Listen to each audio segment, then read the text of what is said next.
ആദ്യം പടങ്ങളില്ലാത്തപ്പം എനിക്ക് തുടക്കകാലഘട്ടത്തിൽ എനിക്ക് ഫസ്റ്റ് ഓഫ് ഓൾ ഒരുപാട് സന്തോഷം നിങ്ങൾ എല്ലാ പടങ്ങളും തിയേറ്ററിൽ പോയി കാണുന്നതെന്ന് പറഞ്ഞതിൽ അങ്ങനെ ചെയ്യുന്നുണ്ടെങ്കിൽ ഒരുപാട് നല്ലൊരു കാര്യമാണ്. Super, hats off to U.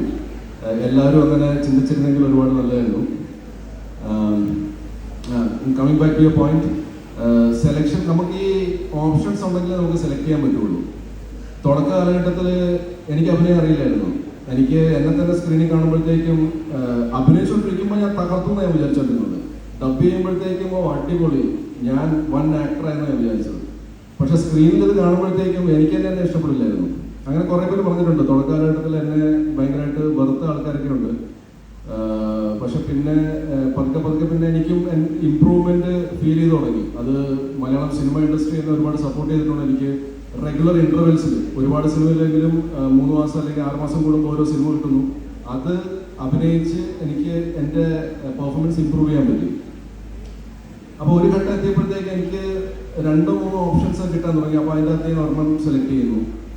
പിന്നെ ഇപ്പം അറ്റ് പ്രസന്റ് എനിക്ക് കൂടുതൽ ഓപ്ഷൻസ് ഉണ്ട്, ഒരു 10ഓളം ഓപ്ഷൻസ് ഉണ്ട്. അപ്പോൾ അതിൻ്റെ അകത്ത് ഞാൻ ഓരോ കഥാപാത്രങ്ങൾ സെലക്ട് ചെയ്യുകയാണ്.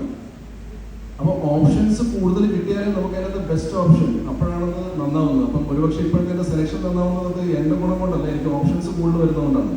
അത് ഇപ്പോൾ നമ്മൾ പൊതുവെ പറയാറില്ല, സമയം തെളിഞ്ഞിരിക്കുമ്പോഴത്തേക്കും നമുക്ക് ഓപ്പർച്യൂണിറ്റീസ് കൂടും, അല്ലെങ്കിൽ ഓപ്പർച്യൂണിറ്റീസ് കൂടുമ്പോഴത്തേക്കും നമ്മൾ പറയാറുണ്ട് നമ്മുടെ സമയം തെളിഞ്ഞെന്ന്. അപ്പോൾ അതിൽ എന്താണ് സംഭവിച്ചിരിക്കുന്നതെന്ന് അറിയില്ല. പക്ഷേ എന്തുകൊണ്ടോ ഇപ്പോൾ ഓപ്ഷൻസ് കൂടുതലുള്ളതുകൊണ്ട് എനിക്ക് അതിൻ്റെ അകത്ത് ഏറ്റവും ബെസ്റ്റ് ആയിട്ടുള്ള സബ്ജക്ട്സ് അല്ലെങ്കിൽ കഥാപാത്രങ്ങൾ ചൂസ് ചെയ്യാൻ പറ്റുന്നുണ്ട്. അതിലൊന്നാണ് അഭിലാഷ്. Thank you. വളരെ അടിപൊളി കേട്ടോ, സൂപ്പർ. ഇനിയും ഇത് തന്നെ തുടരുക. സിനിമകൾ എക്സാംസ് നടക്കുവാണെങ്കിൽ സിനിമകളിൽ പോകണ്ട, എക്സാംസ് കഴിഞ്ഞിട്ട് സൂപ്പർ. അപ്പൊ ഞാനത് മോട്ടിവേറ്റ് ചെയ്യുന്നില്ല. എന്നുവെച്ചാൽ എന്റെ അമ്മേശ്വര പറഞ്ഞിട്ട് എക്സാം റിസൾട്ട് പോകലെന്നാണ്. അപ്പൊ അത് നീ ചെയ്തു, പക്ഷെ തിയേറ്ററിൽ തന്നെ കാണില്ല. അടിപൊളി, സൂപ്പർ. ഈ നമ്മൾ സക്സസ്ഫുൾ അല്ലെങ്കിൽ നമ്മൾ ഏത് ഫീൽഡായാലും ഇപ്പൊ നമ്മൾ പഠിക്കുന്ന സമയത്ത് നമ്മളൊരു ടോപ്പ് 10-ലല്ല നമ്മൾ വരുന്നെങ്കിൽ ഈ പറഞ്ഞ ടീച്ചേഴ്സിനും നമ്മുടെ വീട്ടുകാർക്കും നമ്മുടെ ഒരുപാട് ആൾക്കാർക്ക് എല്ലാവർക്കും നമ്മളോടുള്ളൊരു മതിപ്പ് വളരെ കുറവായിരിക്കും.